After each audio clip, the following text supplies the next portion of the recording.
Bonjour Rokhaya. Salut Grace. Bonjour le public du Centre Pompidou.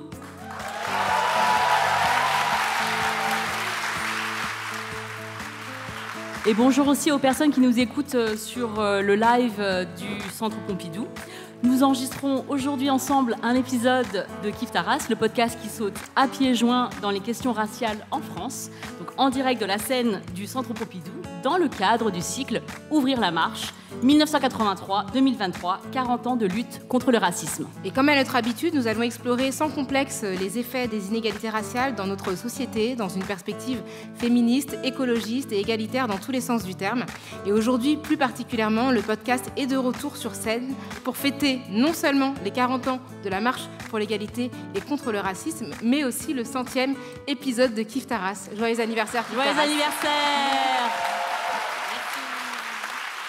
Si nous sommes ici aujourd'hui, c'est parce que le 15 octobre 1983 commençait la longue marche pour l'égalité et contre le racisme, initiée par Toumi Jaija, notamment, qui avait 20 ans à l'époque et qui avait été victime d'une violence policière. C'est la première marche antiraciste d'envergure nationale en France. Entre-temps, la marche a été rebaptisée par les médias Marche des Beurs, et depuis, de nombreux événements consécutifs à des actes racistes ont fait la une des médias. 40 ans plus tard, Kiffe ta race interroge le traitement médiatique des questions raciales. C'est le thème de notre épisode enregistré aujourd'hui. Et pour ce faire, avant de leur passer la parole, nous avons 3 invités qui partagent cette scène avec nous ce soir pour nous partager leur expérience et aussi leur expertise. Samia Messaoudi, qui est à ma gauche, journaliste à Beurre FM depuis sa création et au magazine Clara. Elena Berkaoui, journaliste et rédactrice en chef du Bondi Blog. On peut les applaudir. On peut les applaudir, bien sûr. Ouais. Et Myriam Atia, journaliste et rédactrice en chef de Période du groupe Loopsider. Dans Kiffe ta race, nous commençons par une question rituelle, puisque nous allons parler de racisme, d'antiracisme. Nous demandons à nos invités si elles se situent sur le plan racial. Par exemple, Rokhaya est perçue comme une femme noire, et moi je suis perçue comme une femme asiatique. Je vous pose la question à vous, à ce micro. Est-ce que vous vous définissez sur ce plan? Et si oui, comment? Et est-ce qu'il y a un élément déclencheur? Moi je m'appelle Samia Messaoudi, on l'a entendu, c'est pas franco-français. C'est plutôt venu d'Algérie et je me définis comme une femme algéro-parisienne. Bon mix. C'est précis. Quand je dis algéro-parisienne, c'est pas de la fantaisie, c'est une réalité en moi. Moi, je suis née en France de parents algériens qui ne sont plus là, mais qui m'ont transmis une histoire qui était d'une histoire que j'allais retourner un jour en Algérie. Donc j'ai grandi avec ce fameux mythe du retour. On ne va pas faire une étude sociologique ce soir. J'ai grandi avec cette double appartenance, et pas le cul entre deux chaises, on oublie ce terme évidemment, mais avec une véritable détermination à dire que j'appartiens à cette France, n'en déplaise à certains, avec cette histoire-là. Moi, j'ai jamais pris, je vous fais une confidence, j'ai jamais pris les papiers français. Né en France, je pouvais être de nationalité française, de double nationalité. Tout le monde me dit « Mais comment, t'es pas française ?» Non, moi je pointe tous les 10 ans à la préfecture dans une démarche politique et citoyenne, puisque j'étais dans ce combat, et je le suis encore, de l'égalité et du droit de vote des émigrés. Et je faisais partie de cette histoire dans ces années plus lointaines, dans ces décennies plus lointaines, que le droit de vote, on y croyait, promesse évidemment non tenue pendant plusieurs mandats déjà, enfin plusieurs présidents en tout cas. Et donc voilà, je vis ici depuis toujours, et puis j'ai un titre de séjour, et la fratrie, ils sont tous français, voire certains dans ma famille élus de la République, en banlieue, qui m'interpellent toujours. Alors toujours pas? Non, toujours pas. Et cette volonté-là s'inscrit dans un combat citoyen malgré tout. Elena? Moi, comment je me définis? Donc déjà, je suis moitié-moitié. J'ai un gros white pass, c'est-à-dire que Elena Berkaoui, ceux qui ne me voient pas ne peuvent pas le savoir, mais je ne parais pas du tout arabe. Et après, je sais quand même que je le suis quelque part parce que les autres vous le font ressentir globalement. Ça peut être des petites phrases de ah, j'aime bien tout ce qui vient de là-bas, des choses comme ça. Voilà. Et moi, Myriam Atia, je me considère et je suis une femme arabe. Et je pense que je m'en suis rendu compte, je suis une femme arabe de culture musulmane, et je viens de culture parce que je pense que la foi, c'est un peu plus... Enfin, en tout cas, dans mon cas, c'est plus complexe que ça. Et je pense que je l'ai vraiment compris quand j'étais petite et qu'on te disait « Et toi, tu viens d'où ?» Et que moi, je répondais « Je suis née à Alfortville, dans le 94. » Et qu'on me disait « Non, mais tu viens vraiment d'où ?» Et là, tu fais « Ah oui, mes parents, la Tunisie, tout ça. » Donc voilà. Et justement, puisque Myriam, tu en parles, est-ce que toi, Elena et Samia, toi aussi, il y a des événements qui vous ont fait vous définir de la manière dont vous vous définissez aujourd'hui, dans votre vie personnelle, dans votre enfance ou plus tard ? Je sais que quand j'étais petite, c'est un truc qui m'avait beaucoup marqué, mais qui peut paraître un peu violent. Moi, j'avais du temps à le comprendre, mais je sais que ça m'avait travaillé. C'était une dame qui n'était pas une jeune fille en fait, qui était une dame. Quand elle avait appris mes origines, qui m'avait dit, avec un air un peu de dégoût quand même, « Ah, mais t'es un fruit à moitié pourri. » Ouais, et ça m'avait beaucoup choquée.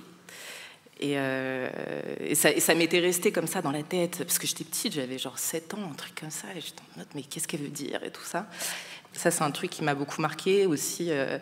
Après, je pense qu'il y a aussi un truc très politique. Moi, j'ai des frères et sœurs qui n'ont pas mon white pass et compagnie. Et ça, je pense qu'on fait tous cette profession de journaliste autour de cette table pour une raison.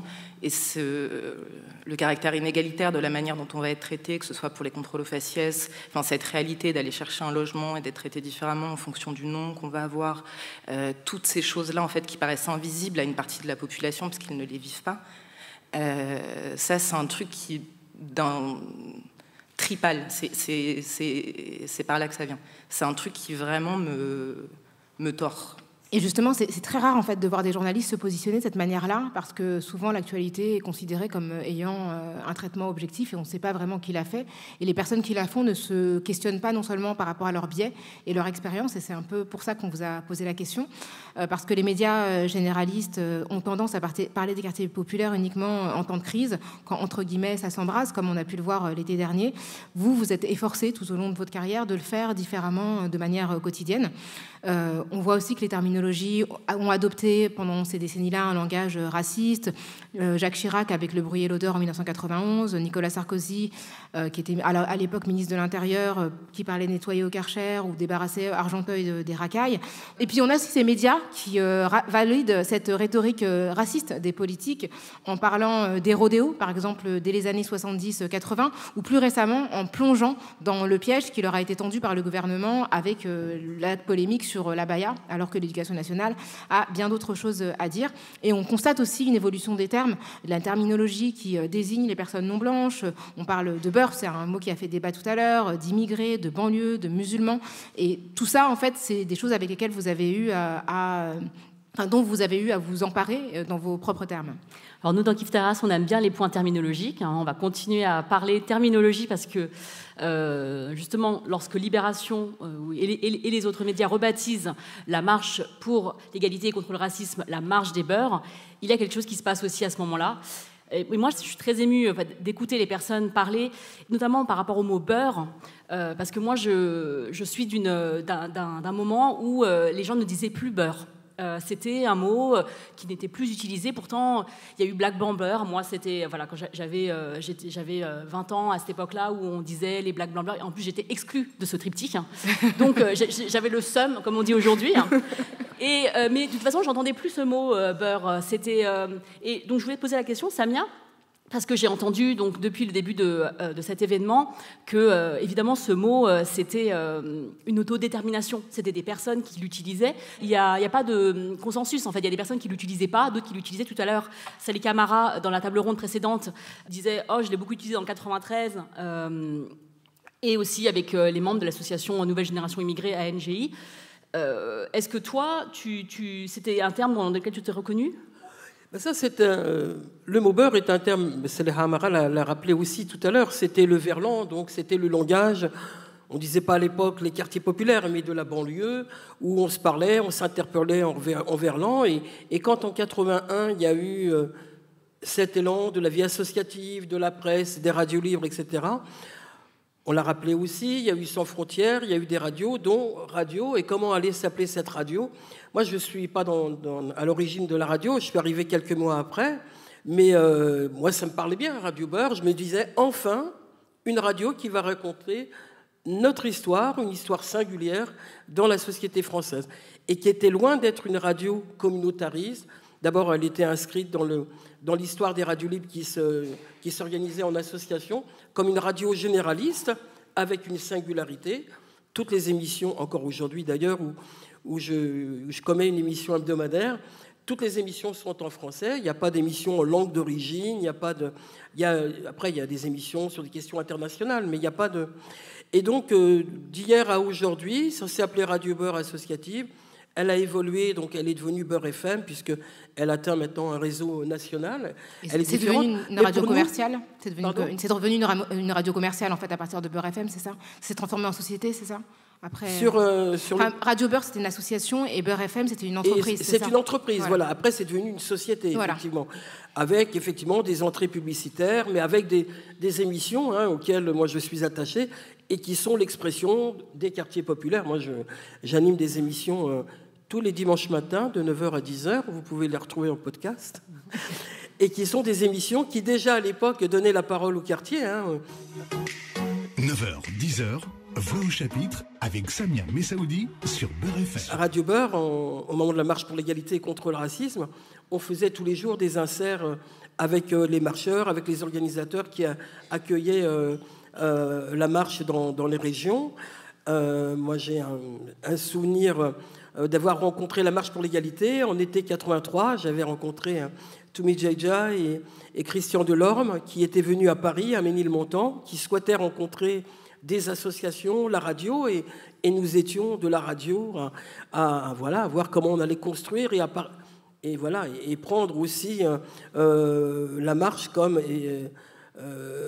organisation, collectif des jeunes, etc.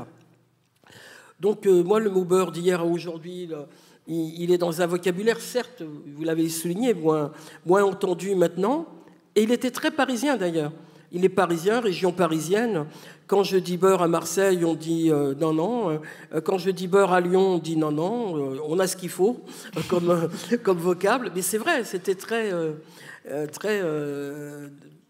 à Paris, dans la région parisienne, on s'interpellait, les beurres, les blacks. Après, alors, juste un mot encore, et j'en terminerai. Sur la une de Libé ou du Monde, la marche des beurres, on a fait des bonds de 4 mètres, quoi.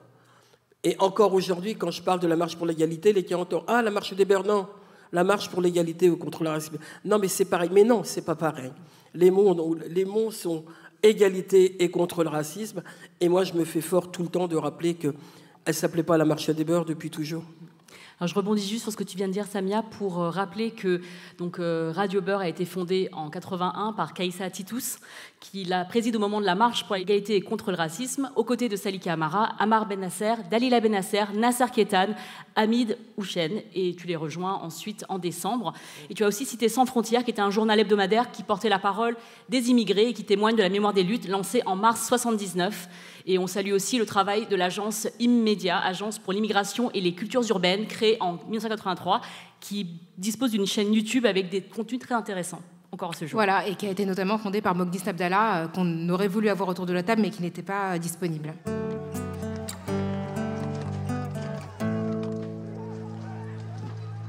Radio Beurre, ce sont les années 80. D'autres révoltes, mouvements sociaux ont choqué, ont frappé, ont bousculé la France. Et en 2005, c'est la naissance du Bondi Blog. 2005, on est vraiment dans la période des révoltes qui éclatent après la mort de Ziad Benna et Bouna Traoré, alors qu'ils sont poursuivis par la police à Clichy-sous-Bois. Ce sont des adolescents de 15 et 17 ans qui meurent électrocutés dans un transformateur électrique. Et à ce moment-là, des journalistes suisses décident de s'installer à Bondy pour voir la révolte de l'intérieur.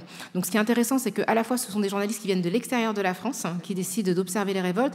Il y a un moment où les médias ont une rhétorique extrêmement stigmatisante sur les révoltes, qu'ils appellent émeutes, et finalement assez peu empathique avec les motivations des personnes qui sont révoltées. Les journalistes suisses se disent non, nous on va aller dans le quartier populaire, on va s'installer dans une cité pour un temps qui était indéterminé.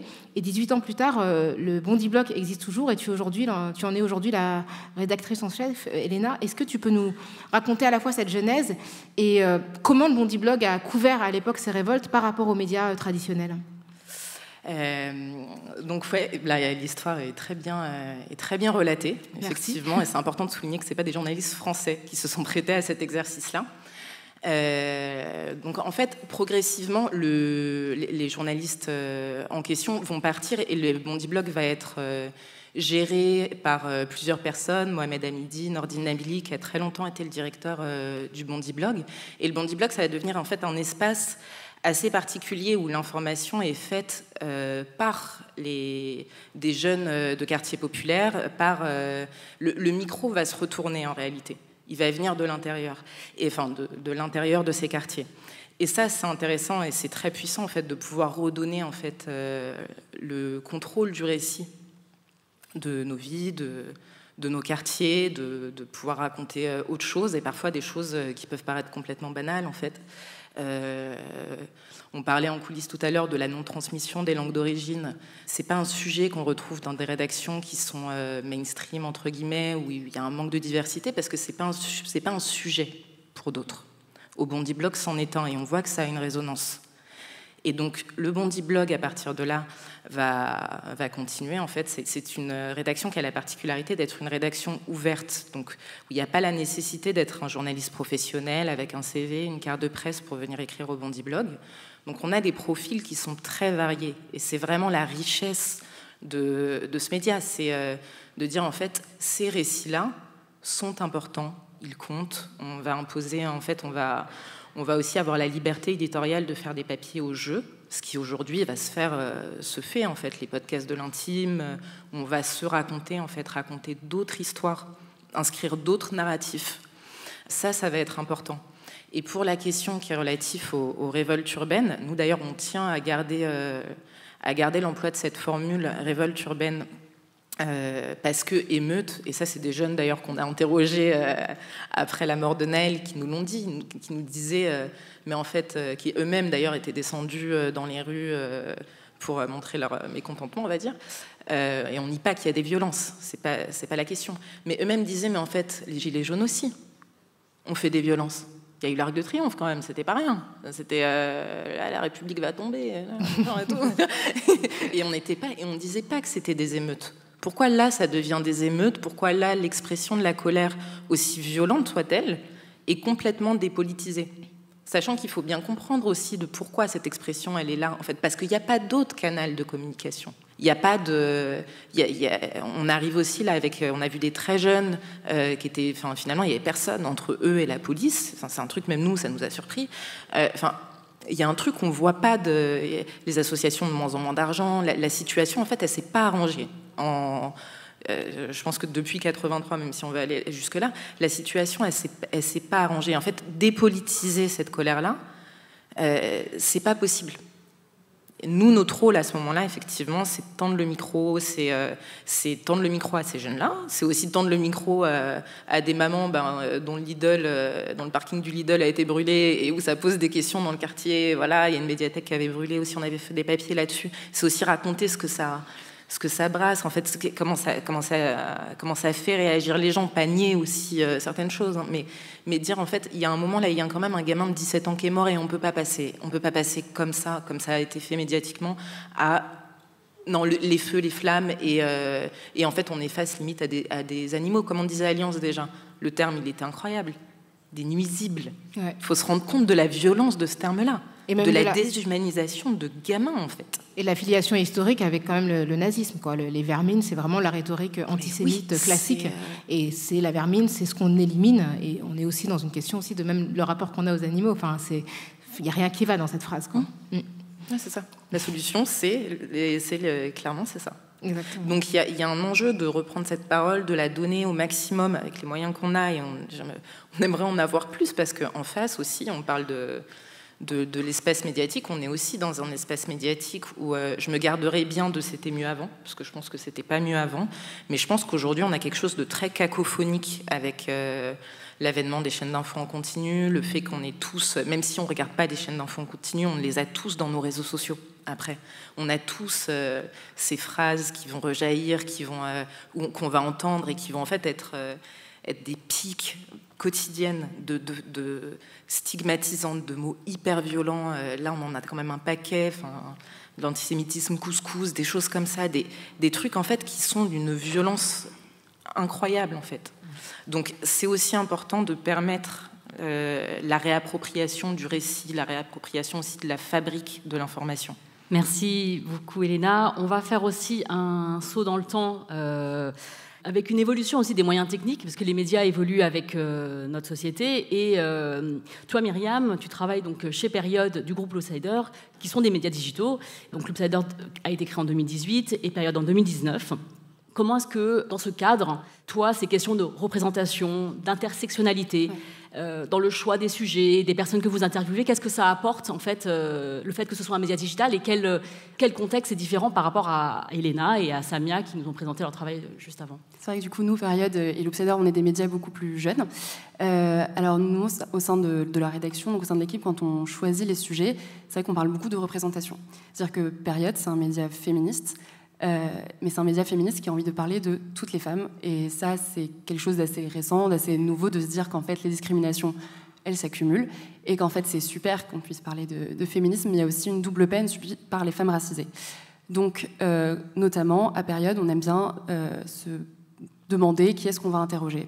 Par exemple, quand on va parler quand on cherche une chercheuse, est-ce qu'on prend on regarde en fait quelles sont les chercheuses qui ont travaillé sur certains sujets, et on se dit ça peut être intéressant aussi d'avoir des chercheuses racisées. C'est-à-dire que la question se pose, et c'est un peu, nous on dit les termes, c'est-à-dire qu'on dit, on parle de noir, on parle d'arabe, et c'est important de le dire.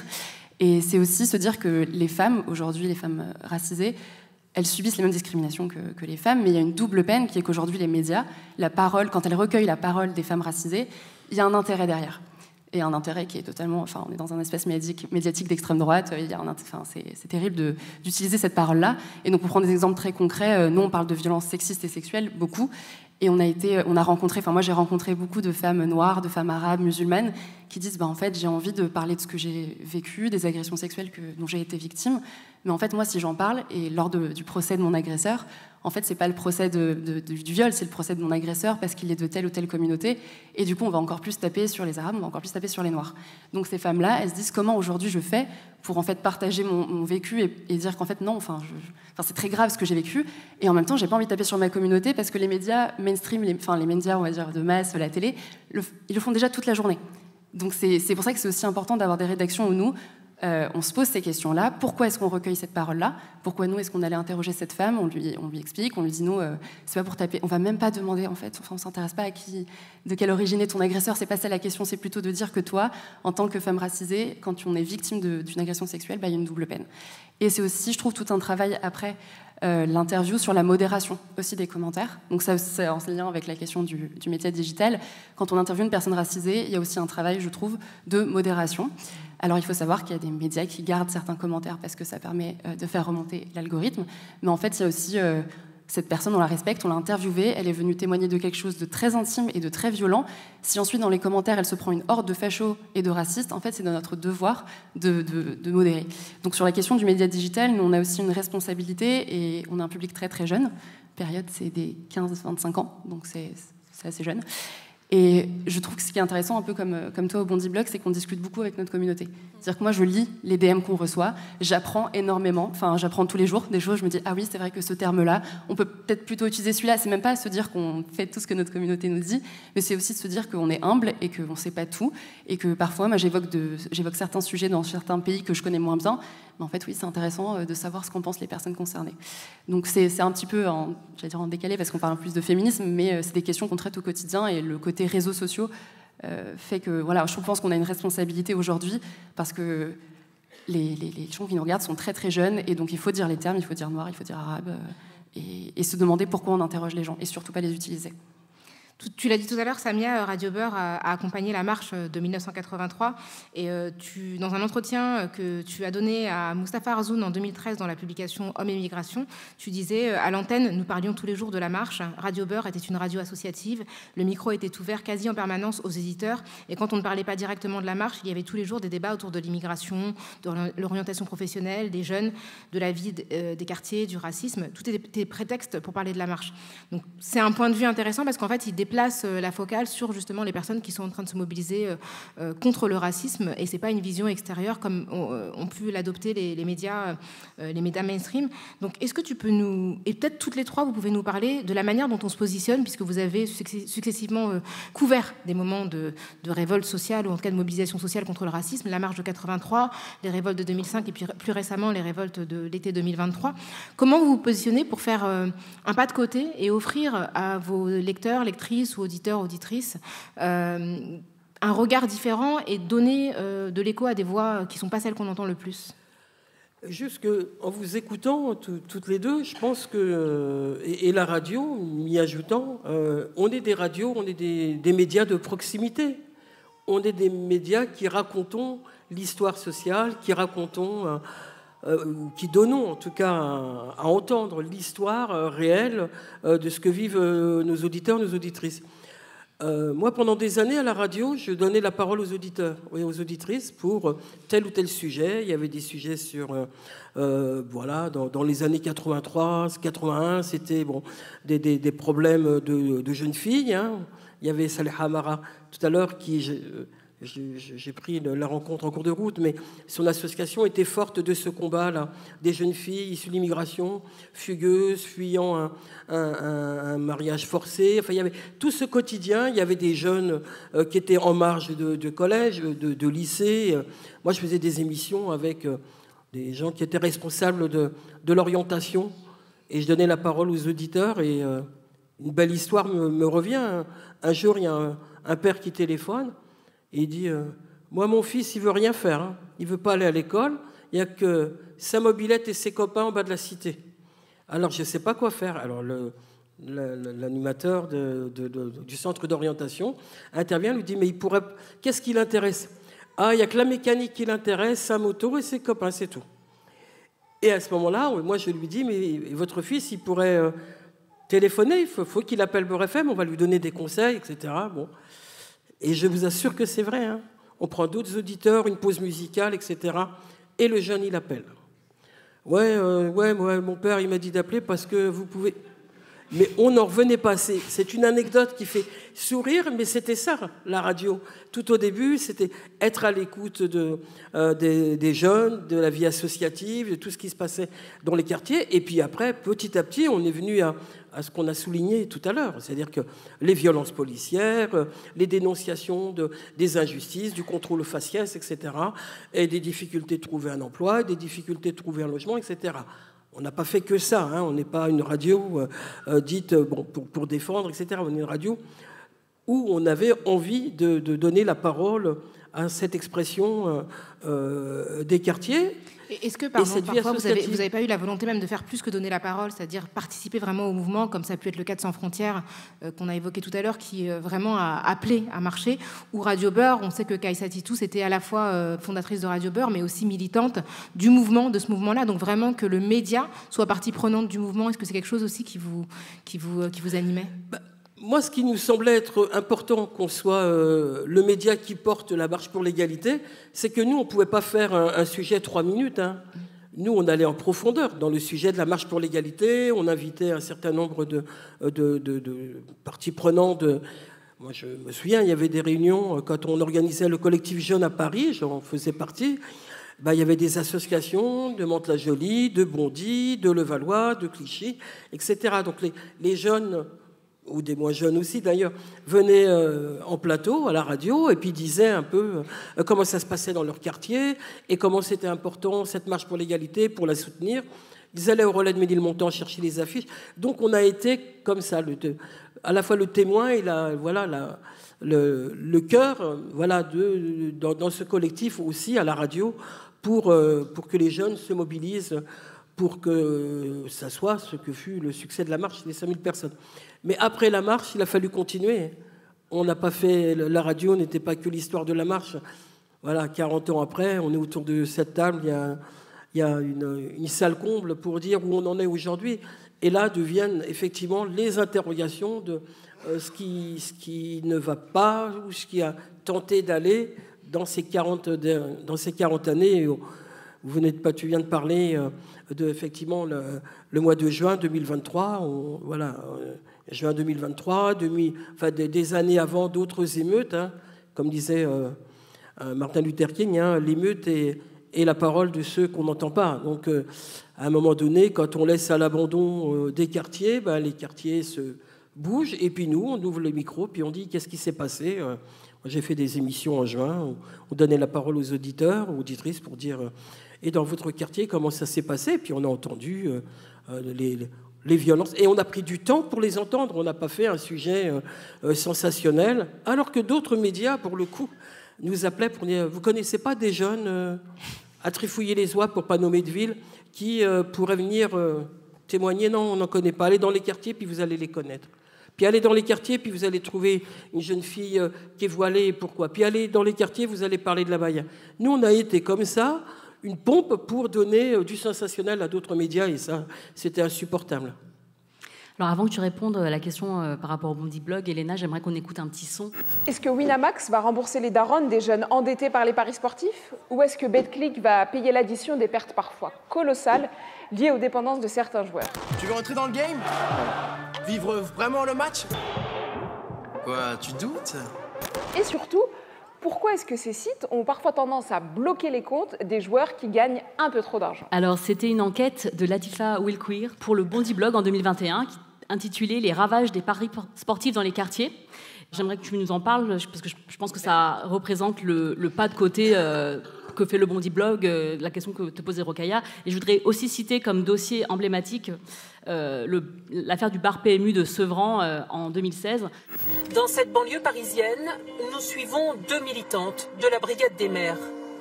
Pour nous montrer la réaction des hommes, elles filment dans un bar en caméra cachée. Dès l'entrée, on leur demande pourquoi elles viennent. Le Bondi Blog a fait une contre-enquête sur ce bar qui est tenu par un homme qui s'appelle Amar Ali et qui a beaucoup souffert de l'image diffusée sur France 2 aux 20h dans une enquête à charge et qui disait que le bar serait interdit aux femmes, ce qui n'était c'était un mensonge. Et donc vous avez au Bondi Blog mené cette contre-enquête pour rétablir la vérité, même si le mal avait été fait. Donc, est-ce que tu peux nous parler de comment vous identifiez les thèmes qui peuvent affecter les populations non blanches, puisque là c'est le cas en tout cas de ces deux dossiers, et aussi qui sont ignorés, et en tout cas pas traités par les médias traditionnels, et quel est votre public, et est-ce que votre public se reconnaît dans ce que vous dites? Alors, le premier son qu'on a entendu sur les paris sportifs, effectivement, c'est Latifa Wilqueer. Et je pense que c'est une enquête, effectivement, qui est assez emblématique, dans le sens où c'est complètement passé sous les radars des autres rédactions. Et d'ailleurs, là, pour le coup, on peut parler d'enquête avec un... J'ai plus la formule en tête, mais les enquêtes... Enfin, du journalisme de solution, pardon. Voilà, c'était ça que je cherchais comme terme. Et parce qu'en fait, les pouvoirs publics, après ça, s'en sont saisis. Il y a des rédactions qui ont décidé d'arrêter leur partenariat avec ces agences-là. Et, des joueurs de foot aussi. Hein. Ouais, voilà. Donc ça a été quand même assez massif. Et effectivement, ça, c'est la transversalité du regard qu'on peut avoir sur les sujets de société.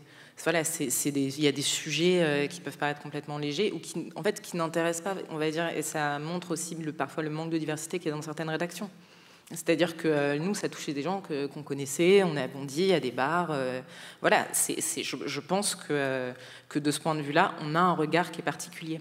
Ensuite, l'enquête sur le bar de Sevran, c'est Nassira El Moadem qui l'avait conduite à l'époque. Et effectivement, je ne sais pas si France 2, parce que c'était France 2 à l'époque qui avait fait ce reportage-là, c'était excusé, je ne sais plus. Il me semble que Nassira les avait interpellés à de nombreuses reprises. Et effectivement, les conséquences pour le gérant de ce bar ont été catastrophiques. Mais oui, enfin, des contre-enquêtes aussi, ça nous arrive en fait. Nous, notre position, c'est on ne va pas faire le arrêt sur image des quartiers. Enfin, on ne va pas être le gendarme en fait Donc on ne va pas se jeter, parce qu'autrement on n'aurait pas fini, sur tous les sujets problématiques qui sont faits sur les banlieues, les quartiers populaires, les personnes racisées et tout, parce qu'on n'en finirait pas. Mais effectivement, il y a, je pense à un sujet du Parisien sur un H-Market où on avait l'impression que c'était le grand remplacement de la nourriture. Enfin, c'était absolument dingue. Mais effectivement, oui, dans ces cas-là, là, on se sent... presque l'obligation de devoir dire en fait non, là c'est trop. En fait, c'est de rétablir un semblant de vérité. Et en même temps, voilà, ce qui est intéressant avec la question des paris sportifs, c'est que vous avez montré la nocivité des paris sportifs qui ciblaient spécifiquement une population avec un vocabulaire, un registre. Par exemple, voilà, ces pubs qui disent mettre à l'abri la daronne, clairement, ça cible une population de quartier, en fait, dont certains sont vraiment ruinés par la croyance dans ce type de paris. Et ça n'intéressait pas aussi la presse mainstream, parce que la plupart des journalistes, en fait, ne sont pas victimes de ce type de campagne. Donc c'est aussi ça qui est... Ils sont pas en connexion, si tu veux, quelque Exactement. part, avec des gens qui le sont. C'est des gens qui sont complètement éloignés de leur environnement. Donc il y a ce truc où là, c'est très évident, en fait.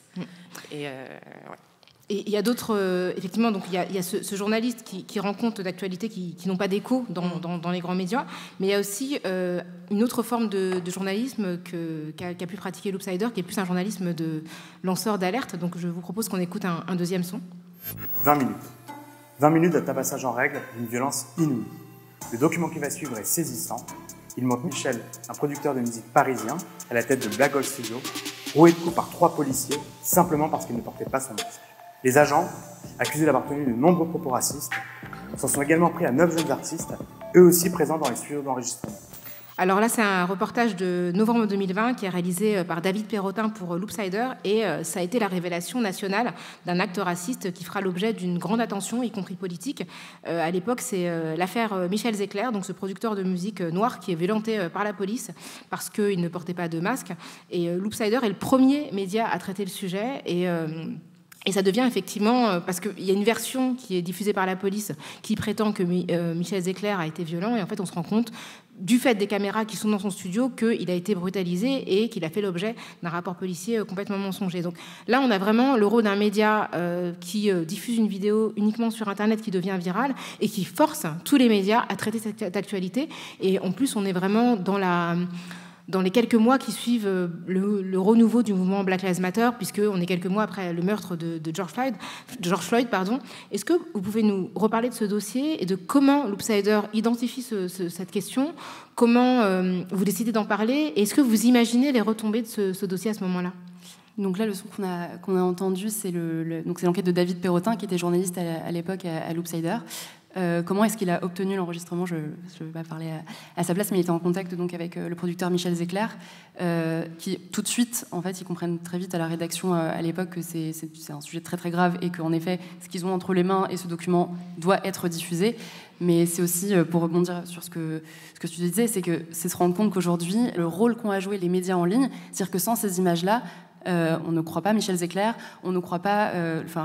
c'était pareil cet été sur Naël. Si on n'avait pas eu les vidéos, la première version des policiers, c'était voilà, comme d'habitude. Donc c'est aussi se rendre compte du rôle qu'on a nous en tant que médias, comment on utilise cette vidéo. En fait, la vidéo elle a été postée brute en plus, il me semble. Ils n'ont pas fait de montage. Elle a été postée directement sur les réseaux sociaux. Donc c'était tout l'enregistrement de la caméra vidéo du studio de musique. Et c'est toujours un peu triste de se rendre compte uniquement après que c'est quand on a les images que l'État rétropédale, que la justice rétropédale, et qu'on se dit en fait c'était ça voilà ce qui s'est passé. Et oui, donc il y a aussi ce rôle-là qu'on joue nous aujourd'hui, à avoir des sources, à connaître des personnes sur le terrain qui peuvent nous communiquer ces images, et le rôle, on parlait tout à l'heure de communauté avec les gens qui nous suivent, des citoyens aujourd'hui qui peuvent filmer ces images-là, même si on vous dit que vous n'avez pas le droit, vous pouvez filmer ces images-là, et c'est très important qu'il y ait des médias en ligne aujourd'hui qui diffusent ces images. Merci beaucoup. Et il y a d'autres choses qui sont extrêmement importantes. Pardon, je prends ta question, Grace, mais vas-y.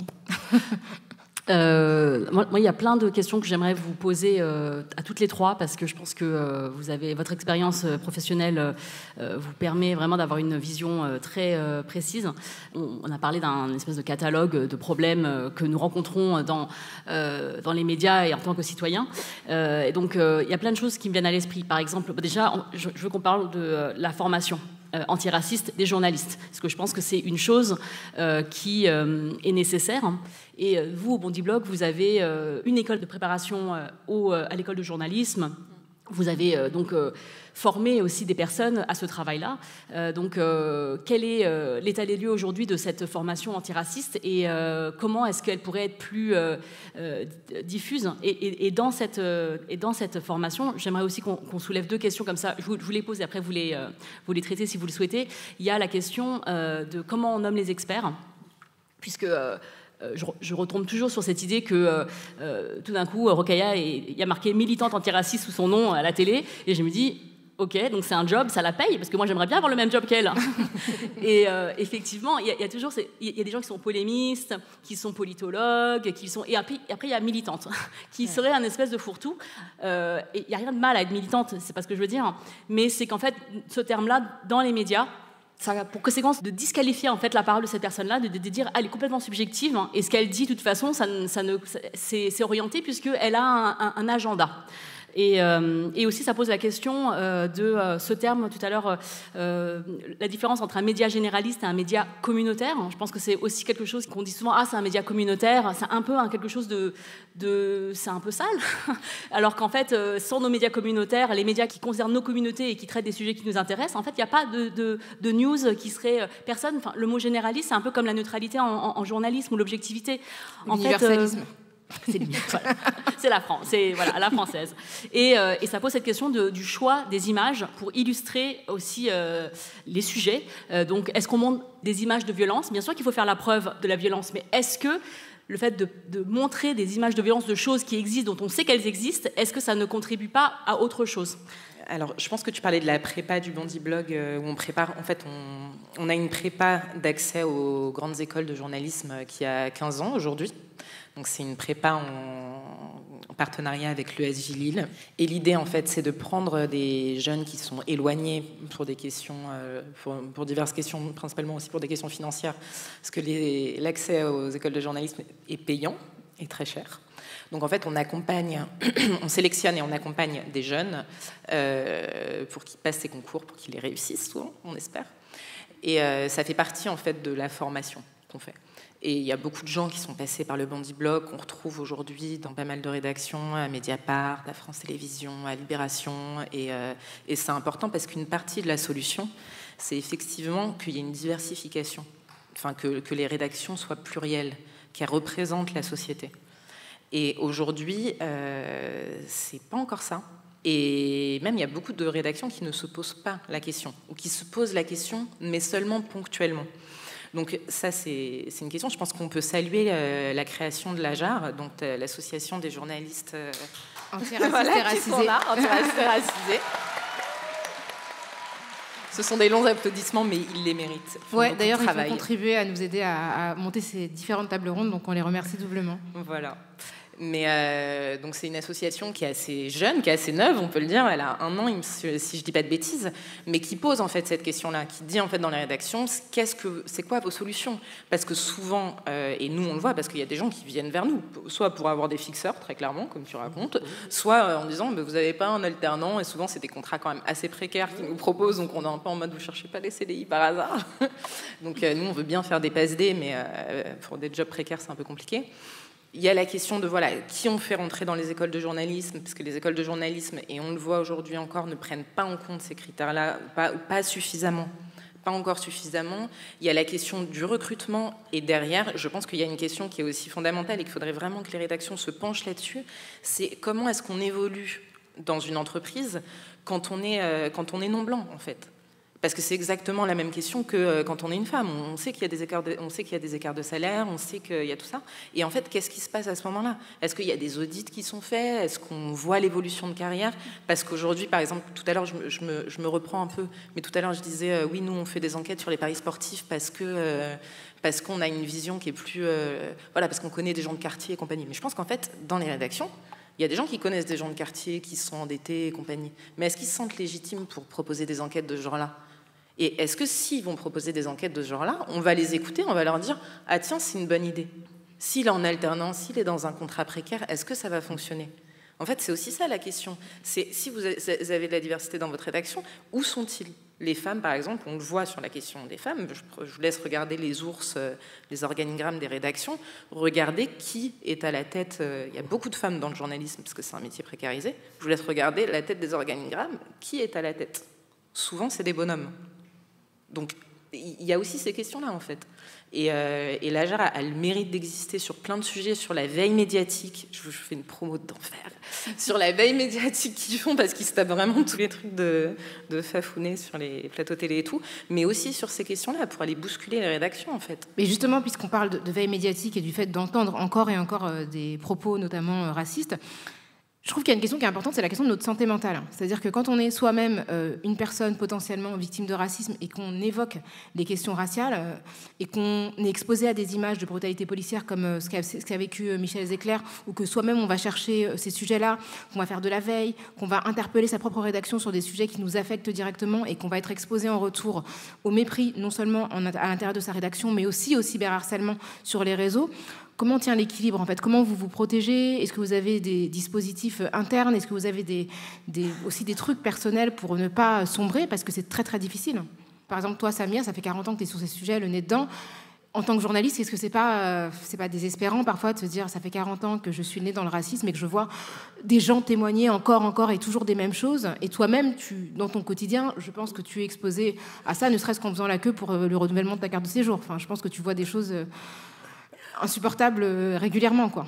Oui, mais après, dans l'équipe de Beurre FM, par exemple, depuis plusieurs années, il y a du renouvellement de jeunes. Alors à chaque fois, en rigolant, on me dit que moi, je fais partie des murs, etc. Parce que, bon, je fais depuis longtemps, mais moi, je suis très proche de ces nouveaux journalistes qui viennent. Il y a des jeunes qui viennent du CFJ, il y a des jeunes qui viennent d'autres écoles privées de journalisme, mais qui veulent aussi apprendre et qui vont sur le terrain aussi. Moi, j'ai pas fait de la formation. Enfin, moi, j'ai fait une école de journaliste il y a bien longtemps, mais après, quand je conseille aux jeunes journalistes ou animateurs qui sont à la radio, c'est d'aller sur le terrain et puis de s'imprégner aussi du terrain, parce que c'est comme ça qu'on apprend le métier. Donc, moi, je partage beaucoup. Puis, je suis très à l'écoute aussi de ce qu'ils disent. Après, sur les réseaux sociaux, par exemple, ils font beaucoup de recherches sur les réseaux sociaux. Donc là, il y a ce qu'on apprend à l'école de journaliste, il faut bien vérifier les sources. Donc c'est ce qu'on a envie de dire quand on fait des séquences comme ça avec plusieurs journalistes, notamment sur la marche, puisque là, pendant un mois, on n'a pas arrêté d'en parler. J'ai raconté l'histoire parce qu'il y avait des jeunes qui ne connaissaient pas. Donc voilà, tu ne peux pas dire à un marcheur de venir à la radio, comme ça il va raconter avec une émission qui est à 3h de l'après-midi, un samedi après-midi. Donc voilà, ils ont besoin aussi d'avoir des repères pour construire aussi l'information différemment, autrement que ce que je fais moi, effectivement, par cette expérience, c'est pas une expertise, mais par cette expérience que j'ai au niveau de l'information. Et vous, alors, comment vous vous protégez? Est-ce que vous vous sentez toujours bien par rapport à ces sujets? Est-ce que parfois ça va pas? Est-ce que des fois vous avez juste envie de tout arrêter? Ou est-ce que vous passez le relais à d'autres pour pouvoir justement trouver un équilibre dans vos vies? Moi, j'ai un exemple qui me vient en tête, c'est que nous, à la rédaction, donc il y a des personnes racisées.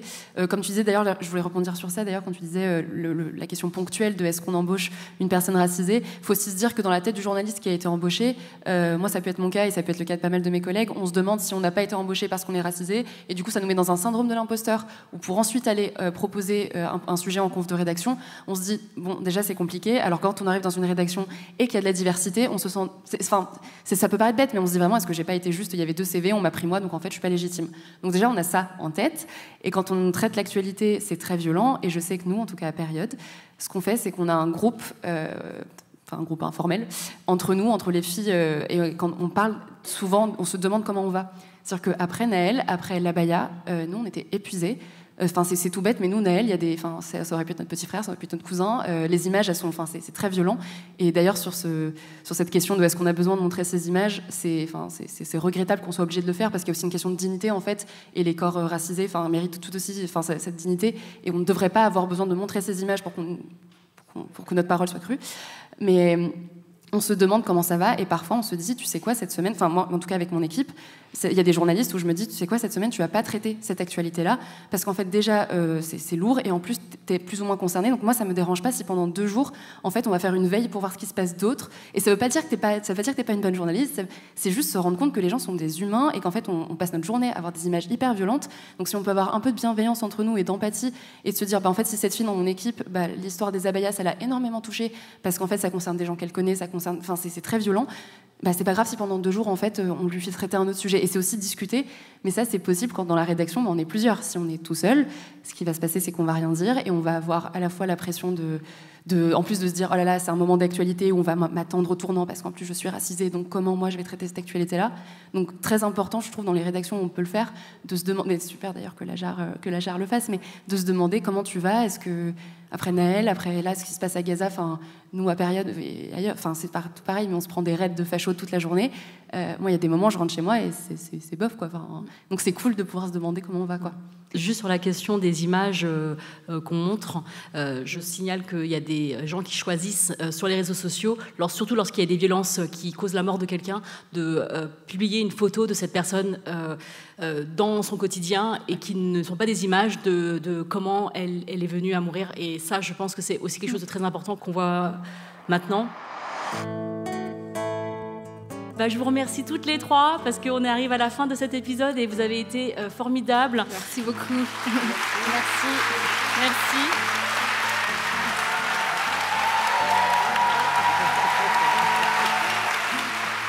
Merci d'avoir écouté cet épisode spécial de Kif Taras sur scène à la mémoire de la marche pour l'égalité et contre le racisme de 1983 en direct du Centre Pompidou dans le cadre du cycle Ouvrir la marche 1983-2023, 40 ans de lutte contre le racisme. Taguez-nous sur les réseaux sociaux, sur nos comptes, Kif Taras sur Instagram ou sur Twitter ou avec le hashtag Kif Taras. Pensez aussi à nous noter 5 étoiles de préférence et à nous laisser des commentaires pour favoriser notre référencement puisque c'est un nouveau fil.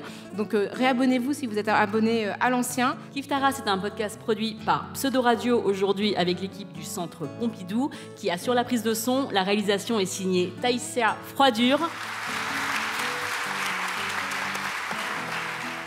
On se retrouve très très très bientôt pour une nouvelle plongée dans les questions raciales. Merci Grace. Merci Rokhaya. Merci Samia. Merci Elena. Merci Myriam. Et merci à tous et à toutes. Merci.